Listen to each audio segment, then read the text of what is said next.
Students all the success in their life, and especially on this occasion I wrote a poem. ఒక చిన్న కవిత రాశాను తెలుగులో. ప్రేమమయం విశ్వమే ఒక స్వర్గధామం, ప్రపంచమే ఒక ప్రేమమయం, విశ్వమే ఒక స్వర్గధామం. ప్రజల మీద ప్రేమ లేనివాడు ప్రజానాయకుడు కాలేడు, దేశం మీద ప్రేమ లేనివాడు దేశభక్తుడు కాలేడు, దేవుని మీద ప్రేమ లేనివాడు దైవభక్తుడు కాలేడు. అదే మాదిరిగా భార్య మీద ప్రేమ లేనివాడు మంచి భర్త కాలేడు, భర్త మీద ప్రేమ లేని భార్య మంచి ఇల్లాలు అనిపించుకున్నది. అదే విధముగా విద్యార్థుల మీద ప్రేమ లేని ఉపాధ్యాయుడు ఉపాధ్యాయురాలు మంచి ఉపాధ్యాయుడు ఉపాధ్యాయురాలు అనిపించుకున్నారు. విద్యార్థుల మీద ప్రేమ లేని ఉపాధ్యాయుడు మంచి ఉపాధ్యాయుడు అనిపించుకున్నాడు. అదే విధముగా పాఠశాల మీద ప్రేమ లేని ప్రధానోపాధ్యాయులు మంచి ప్రధానోపాధ్యాయులు అనిపించుకున్నారు. కూడదు ఇది కులపరీక్ష ఎందువా నీ తండ్రి భరద్వాజును జన్మమెట్టిది, అది జుగుత్సాకరమైన నీ సంభవం ఎట్టిది. మట్టి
ప్రకటించిన పసివాడు మార్కండేయుడు దేజాతి మా అన్నవ జాతి తన భక్తితో సాక్షాత్ పరమశివునే ప్రత్యక్షం గావించి మీ పాచమును సైతం గడ్డిపోత కింద లెక్కించి ప్రాణారులైన మిమ్మల్నే ప్రాణభయంతో పరులెత్తించిన పసివాడు మార్కండేయుడు దేజాతి మా అన్నవ జాతి నీచమన్న మా జాతి మూలం ఏనాడో అప్పుడు కట్టుకున్న మీరు నేడు జాతి జాతి అని మేము ఆవరణ చేయడా ఎంత అవివేకం, ఎంత అహంకారం, ఎంత కుసంస్కారము.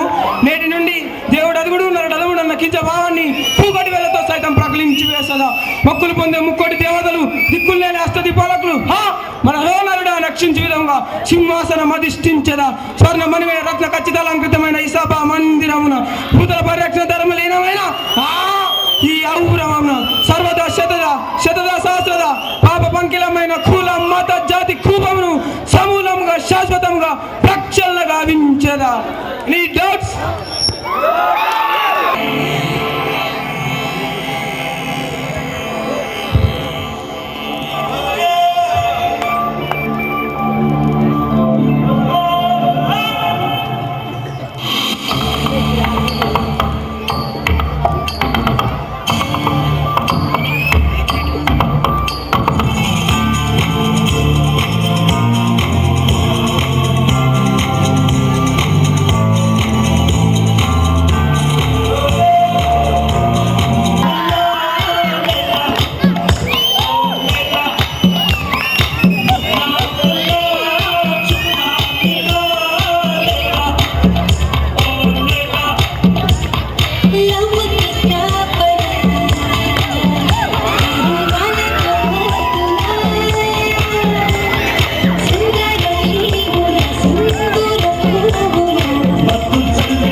ఎలిజబెత్ అధ్యక్షులు ఆనీస్ గారు మరియు మన పాఠశాల ఉప ప్రధాని సోనియా గారు మరియు నాతోటి ఉపాధ్యాయుని బృందము, నా ప్రియమైన సైలెన్స్ విద్యార్థులు, ఈరోజు మనము సంధ్యా సమయంలో సంధ్యోదయాన్ని పలుకుతూ మనం ఇప్పుడు ఒక మంచి వేడుకోలు సమావేశాన్ని ఏర్పాటు చేసుకున్నాము. దయచేసి అందరూ కూడా నిశ్శబ్దంగా ఉంటేనే నేను మాట్లాడుతాను, లేకుండా మాట్లాడను. దిగిపోదలుచుకుంటే మీరు చెప్పండి. మన పాఠశాలలో లేనందున వేరే పాఠశాలలకి వెళుతున్నారు కాబట్టి వాళ్ళకు చిన్న తరగతుల వాళ్ళు, జూనియర్స్ 9th క్లాస్ వాళ్ళు, ఇక మన అందరం కూడా వాళ్ళకి వేడుకలు పలికినటువంటి శుభ సందర్భం ఇది. ఇప్పటి వరకు కూడా